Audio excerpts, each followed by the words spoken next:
और भाई तभी हम देखते हैं रोशनी की खतरनाक सी चमक, जिसमें और कोई नहीं था बल्कि था बबल बॉय अपनी टेम्पेस्ट पावर के साथ। एंड भाई उस टाइम पर उसकी ability and agility and power next level हो चुकी थी। और भाई इस टाइम पर हम बोल सकते हैं कि अब उस पूरे के पूरे प्लेनेट पर सबसे ज्यादा पावरफुल अपना बॉय है। और भाई वहां पर अपना बॉय रैमोस का काम तमाम कर देता है, लेकिन कुछ ज्यादा ही पावर होने की वजह से बॉय का खुद पर कंट्रोल नहीं रह पाता।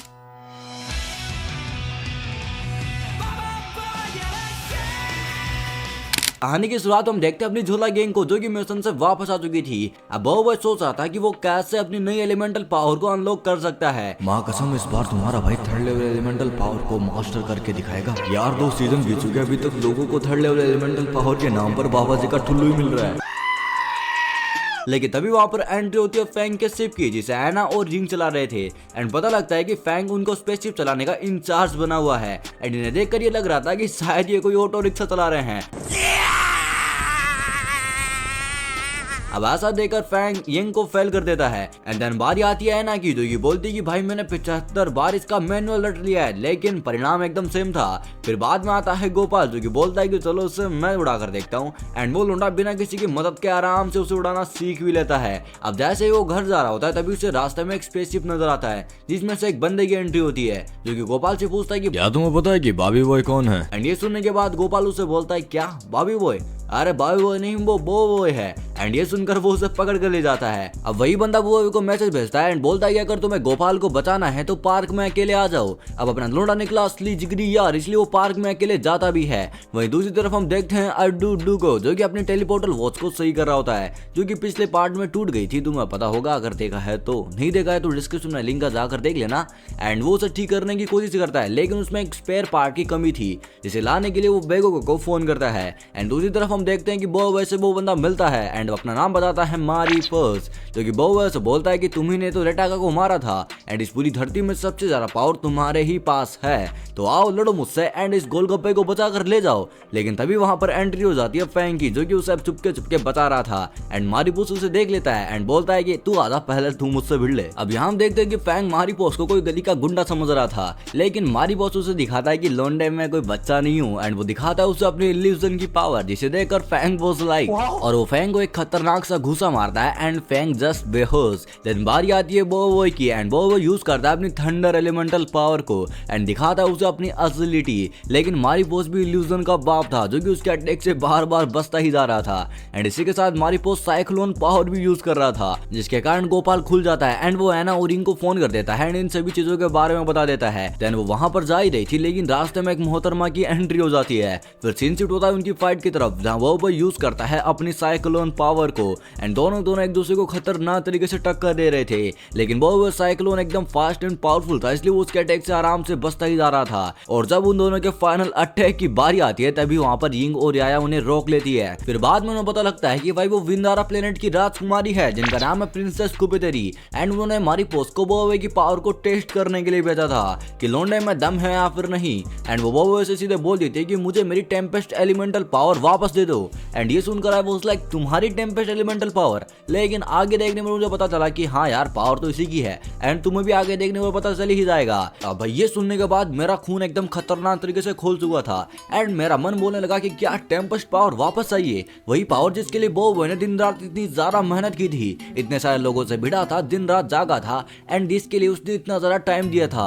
और अगर 1 सेकंड के लिए तुम्हें यह पावर दे भी दे, तो शायद तुम इसे अपने प्लेनेट को बचाओगी या फिर अपने घर को बचाओगी, लेकिन अपना लोंडा पूरी की पूरी गैलेक्सी को बचा कर रखा है। एंड प्रिंसेस कुपिटेरी ने जितनी जल्दी ये बात बोली कि टेम्पेस्ट पावर दे दो, मैं उतनी जल्दी बोलता हूँ नहीं मिलेगी भाई, टेम्पेस्ट पावर नहीं मिलेगी। और मैं ये चीज एक्सपेक्ट कर रहा था बॉय बोलेगा, लेकिन लोंडा सुनता जा रहा था एंड चुपचाप मूर्ति की तरह खड़ा था, जैसे बेचारे को शौक लग चुका हो। एंड भाई लड़ो अपने लिए, कहीं पर भी हो, कहीं पर कुछ भी बात हो तो अपने लिए स्टैंड लो कि तुम क्या हो, तभी लोगों को पता चलेगा कि भाई तुम भी कुछ हो। लाइक लोग तुम्हारे बारे में तब बोलते हैं जब तुम सुनते हो।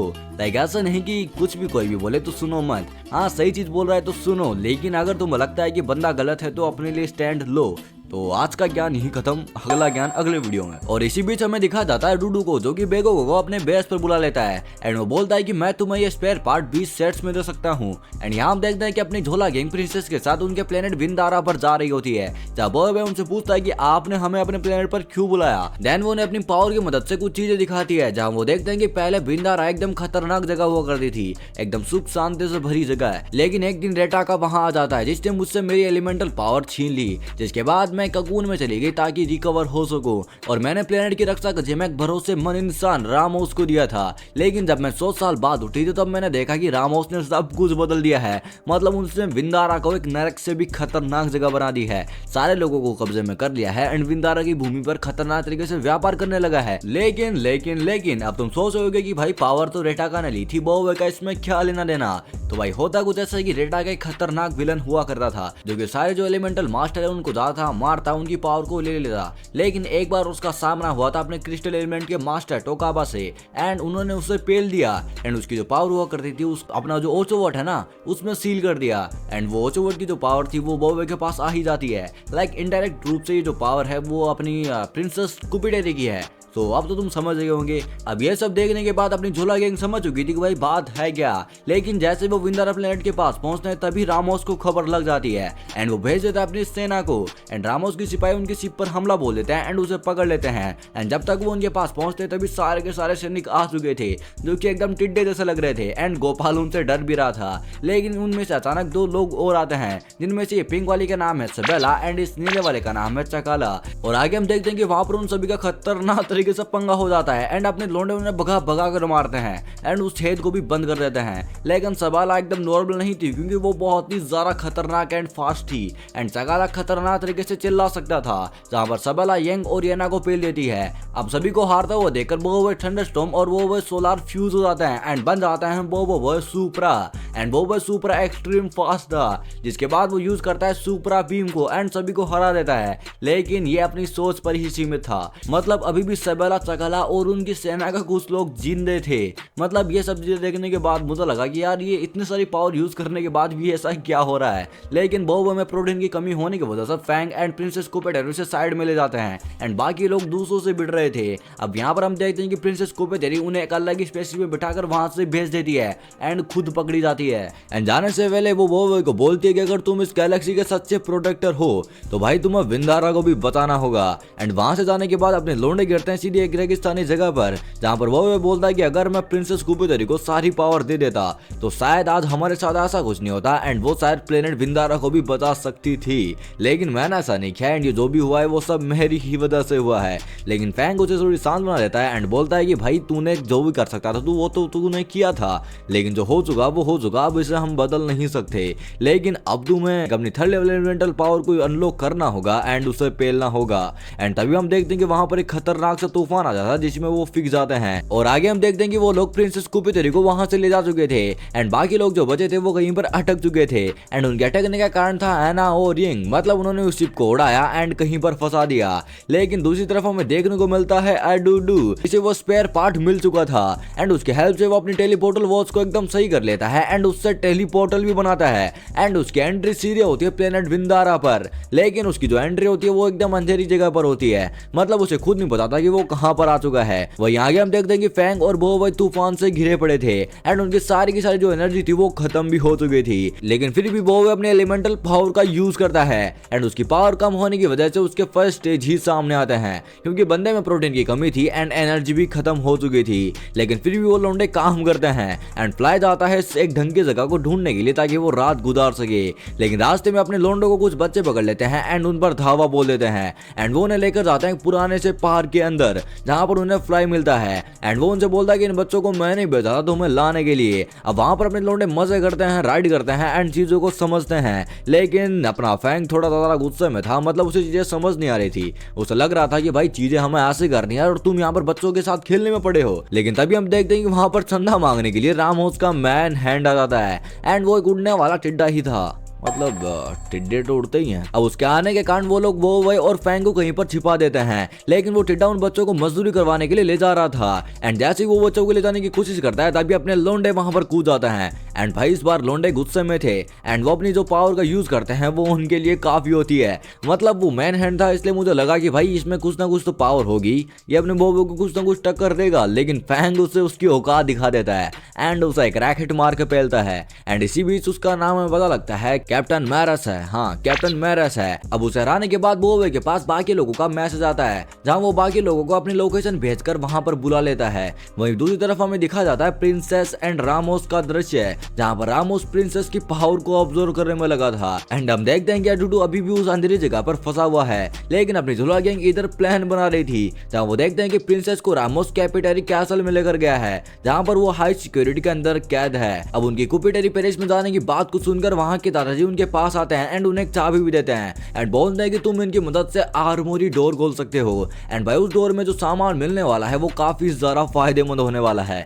वो कैसे, ये तुम्हें स्टोरी के आगे पता लग जाएगा। देन वो वहां से निकल जाता है प्रिंसेस को बचाने के लिए एंड उनके पास होती है अपने टिड्डे की शिप, जिसकी मदद से वो आसानी से अंदर घुस जाते हैं, जहाँ वो प्लान बनाते हैं कि बॉब और मारिपोस जाएगा प्रिंसेस को बचाने के लिए और गोपाल और फैंग जाएगा आर्मोरी लाने के लिए। एंड एना और रिंग ध्यान रखेंगे अपने स्पेसशिप का, लाइक उसमें छेड़खानी तो बिल्कुल भी नहीं करेगी क्योंकि सब कुछ खेल इनके द्वारा ही होता है। अब वहां से निकलने के बाद फैंग अपनी साइड ऑफ लिजार्ड की हेल्प से आगे बढ़ने लगता है और बॉब और मारिपोस सभी को पेल कर आगे बढ़ रहे थे। लेकिन आगे हम देखते हैं कि फैंग जिस दरवाजे को खोलता है उसी में प्रोब और डूडू भी थे एंड वहां से वो एक पेटी लेते हैं एंड टेलीपोर्टल बनाकर वहां से भाग निकलते हैं। एंड किसी को पता भी नहीं चलता कि भाई यहाँ पर कोई था भी, लेकिन अपने लोंडो को वहां पर कुछ आर्मर्स मिलते हैं जिनको लेकर वो आगे बढ़ने लगते हैं। लेकिन इसी बीच हम देखते हैं एना और रिंग को, जिनके पास एक मैसेज आता है जिसके थ्रू उन्हें पता लगता है कि भाई वो प्लान में फंस चुके हैं। मतलब वहां के सेना के जो अधिकारी थे वो उन्हें भी अपने अधिकारी ही समझ रहे थे, इसलिए वो उन्हें मैसेज भेजता है जिसके थ्रू उन्हें पता लग जाता है कि भाई गेम अपने खिलाफ ही चला गया है। और भाई उन्हें पता लगने के बाद वो बाकी लोगों को इसके बारे में सूचित करते हैं, लेकिन बहुत ज्यादा देर हो चुकी थी और वहां पर एंट्री होती है अपने टिड्डे की, जिसके पास एक खतरनाक बॉडी बिल्डर जैसा जीव भी था, जो कि पहले प्रिंसेस का रक्षक हुआ करता था बट अब उसे कंट्रोल करता है रामोस। एंड भाई इसकी पावर एकदम नेक्स्ट लेवल थी क्योंकि भाई ये जीव एक ही घुसन में अपने लोंडो को पेल देता है। और यहाँ हम देखते हैं कि इन लोगों ने सामान कुछ ज्यादा ही ले लिया था, जिसके कारण इनकी लिजार्ड गिर जाती है एंड बाकी लोगों को इनके बारे में पता लग जाता है। लेकिन एना और इनकी सही टाइम पर एंट्री हो जाती है एंड वो इन्हें बचा लेती है। और आगे हम देखते हैं कि बॉब को रामोस के सामने प्रस्तुत किया जाता है, जहाँ वो देखता है कि भाई रामोस ने प्रिंसेस की बहुत सारी पावर ले ली है एंड वो बॉब के सामने एक डील रखता है एंड बोलता है कि लाडले यहाँ से चला जा, मैं तुझे छोड़ दूंगा एंड तुम्हारी अर्थ को भी कुछ नहीं करूंगा अगर तुम चले जाओगे तो। लेकिन इधर हम देखते हैं कि फैंग और गोपाल का खतरनाक तरीके से चक्का जाम हो चुका था क्योंकि वो स्पेसशिप के बाहर ही लटक चुके थे, जिसे एना और जिंग चला रही थी। लेकिन गोपाल को एक बढ़िया सी पोजीशन मिल जाती है जिसकी मदद से वो खतरनाक तरीके से काम करना शुरू कर देता है। लेकिन बेचारे फैंग की हालत बहुत ही ज्यादा खराब थी। लेकिन इसी बीच फैंग उन्हें सही तरीके से स्पेसशिप उड़ाने का इंस्ट्रक्शन देता है, जिसकी मदद से वो शिप को आराम से कंट्रोल करते हैं एंड बाकी सारी की सारी शिप्स को पेल देते हैं। लेकिन यहाँ पर हम देखते हैं कि बॉब उनसे भिड़ने की सोचता है, जब वो पहलवान उस पर खतरनाक तरीके से भागता आता है एंड पत्थर मारता है। लेकिन इसी टाइम पर अपनी झोला गैंग की एंट्री हो जाती है, जो कि एकदम खतरनाक एंट्री थी। एंड इसी बीच वो अपने लोंडे को पहना देते हैं बाकी सारे के सारे आर्मर्स। मतलब ये आर्मर पहनाने वाला जो सीन था ना, मतलब भाई गजब था, मतलब देखकर बढ़िया लगा। अब आर्मर पहनने के बाद उसकी पावर एकदम बूस्ट हो जाती है एंड ऐसे आर्मर बाकी सभी लोगों ने भी पहने थे। लेकिन एक आर्मर की कमी होने की वजह से फैंग एंड गोपाल को एक ही से काम चलाना पड़ता है। अब बात रही कि भाई आर्मर आए कहां से, तो राजा जी फैंग एंड गोपाल जिस आर्मोरी डोर से सामान लाने गए थे वो सामान आर्मर ही था एंड उनमें से एक अडूडू ने चुरा लिया था। मतलब वो पेटी लेकर गया था, उसमें शायद आर्मर हो सकता है। और भाई आर्मर पहनने के बाद वो उन्हें अपने असली पावर का पोटेंशियल दिखाते हैं एंड बॉब जैसे अपने एलिमेंटल पावर को चेंज करता है तभी उसके आर्मर की डिजाइन एंड स्वॉर्ड भी बदल जाती है। देन हमें देखने को मिलती है बॉब यूनिवर्स की सबसे शानदार बैटल। और भाई रामोस भी इसमें हिस्सा लेने वाला था एंड उसके पास एक पावर स्पीयर जैसा कुछ था जिसकी मदद से वो कुछ करने लगता है। और यहाँ पर हम देख देंगे सबेला और सकाला फिर से वहां पर आ चुके थे और हम देखते हैं कि एना और रिंग उसे तो पेल देती है, लेकिन सबेला अभी भी वहीं पर थी एंड भाई उसकी स्पीड बहुत ज्यादा थी, इसलिए उन्हें थोड़ी दिक्कत का सामना करना पड़ रहा था। और उसे हराने के लिए रिंग अपनी पावर का यूज करती है और एना की स्पीड को 2x बढ़ा देती है एंड भाई उस टाइम पर सबेला, एना और रिंग की पावर एकदम समान हो चुकी थी, मतलब एकदम बराबर। एंड भाई दोनों मिलकर सबेला का भी काम तमाम कर देते हैं। और भाई इस टाइम पर मेरी रिस्पेक्ट इन दोनों के लिए और भी ज्यादा बढ़ चुकी थी कि भाई लड़कियां काम तो आ रही है, लेकिन अपने लोंडे इस पहलवान से डर कर भाग रहे थे। लेकिन वो वहां पर एक प्लान बनाता है जिसकी हेल्प से वो उस पहलवान को भी हरा देते हैं और लास्ट में बचा था सिर्फ और सिर्फ रैमोस जो कि वहां से गायब था एंड उसकी गैर मौजूदगी में अपने लोंडे प्रिंसेस को वहां से निकाल देते हैं। लेकिन हम देखते हैं कि वहां पर एक मकड़ी जैसी चीज आ चुकी थी जो कि कोई और नहीं था बल्कि था रैमोस, जो कि बोलता है कि अब इस पूरे के पूरे प्लेनेट में मुझसे ताकतवर कोई भी नहीं है और भाई वो सभी को पकड़ लेता है। लेकिन बोबे के पास एक मौका था उसे हराने का एंड भाई वो सोचता है कि अगर इसे हार गए तो कुछ भी नहीं हो सकता एंड अगर दुक्के से जीत भी गए तो भाई बल्ले बल्ले। लेकिन भाई तभी हम देखते हैं कि इतने घुसन खाने के बाद ये पहलवान ठीक हो जाता है एंड प्रिंसेस को बचाने के लिए खुद को मार देता है और आगे हमें देखने को मिलता है कि रैमोस उसकी पावर को अब्सॉर्ब कर रहा था। फिर हमें देखने को मिलती है बोबे की एलिमेंटल पावर, मतलब भाई वो बंदा अपनी असली एलिमेंटल पावर दिखाता है एंड अपने सहारे के सारे अवतार को बाहर ले आता है। तभी हम देखते हैं कि सारे के सारे अवतार उसे पकड़ लेते हैं एंड अपनी पावर का असली पोटेंशियल दिखाते हैं एंड तभी एंट्री होती है सोलार की जो कि अपने सोलार ब्लास्ट का यूज करने ही वाला था। लेकिन रैमोस को पता चल गया था कि अगर इसका सोलार ब्लास्ट खा लिया तो मैं कहीं का नहीं बचूंगा, इसलिए वो भी अपनी पावर दिखाता है एंड सभी को इधर उधर फेंका देता है और भाई रैमोस की पावर की वजह से अपने बोबे सोलार का अटैक मिस हो जाता है। जिसके बाद हम देखते हैं कि बोबे के सारे अवतार वापस जा चुके थे। लेकिन तभी एंट्री होती है प्रिंसेस कुबेतेरी की जो कि बोबे को पावर यूज करने के लिए तूफान में धक्का दे देती है और भाई वो उससे टेलीपैथिक पावर से बात करती है एंड बोलती है कि तुम्हारी पावर तुम्हारे अंदर है, अगर तुम्हें अपनी एलिमेंटल पावर या फिर टेम्पेस्ट पावर को जगाना है तो तुम्हें खुद से लड़ना होगा। और भाई तभी हम देखते हैं रोशनी की खतरनाक सी चमक जिसमें और कोई नहीं था बल्कि था बबा बॉय अपनी टेम्पेस्ट पावर के साथ एंड भाई उस टाइम पर उसकी ability and agility and power next level हो चुकी थी और भाई इस टाइम पर हम बोल सकते हैं कि अब उस पूरे के पूरे प्लेनेट पर सबसे ज्यादा पावरफुल अपना बॉय है और भाई वहां पर अपना बॉय रैमोस का काम तमाम कर देता है। लेकिन कुछ ज्यादा ही पावर होने की वजह से बॉय का खुद पर कंट्रोल नहीं रह पाता, मतलब पावर उस पर हावी हो जाती है एंड वो चीजों को तहस नहस करना शुरू कर देता है। लेकिन उसे शांत करने के लिए प्रिंसेस अपनी पावर का यूज करती है एंड उसे बता दिया कि तुम्हारी पावर तुम्हारे पास ही है, तुम इन पर कंट्रोल करना सीखो। लेकिन अपना लौंडा ये कर नहीं पा रहा था बट प्रिंसेस की मेहरबानी की मदद से वो ये कर लेता है एंड इसी के साथ अपना विंदारा फिर से आजाद हो जाता है। और लास्ट में हम देखते हैं कि बॉय प्रिंसेस से बोलता है कि अब आप उससे अपनी पावर ले सकती हो, लेकिन प्रिंसेस उसे मना कर देती है एंड बोलती है कि अब ये पावर्स तुम्हारी है क्योंकि इस गैलेक्सी का सेवियर और कोई नहीं बल्कि तुम हो, तो जाओ अपनी पावर को मास्टर करो एंड इस गैलेक्सी को बचाओ। तो इसी के साथ हो जाती है अपनी विंदारा की स्टोरी खत्म। तो भाई और बहनों अगर तुमने इस वीडियो को यहाँ तक देख लिया है तो तुम्हें वीडियो डेफिनेटली पसंद आ गई होगी एंड पसंद आई तो लाइक कर देना, सब्सक्राइब कर सकते हो तो वो भी कर देना एंड कमेंट्स में तुम बता देना कि नेक्स्ट वीडियो तुम्हें किस टॉपिक पर चाहिए। तब तक के लिए बंखर।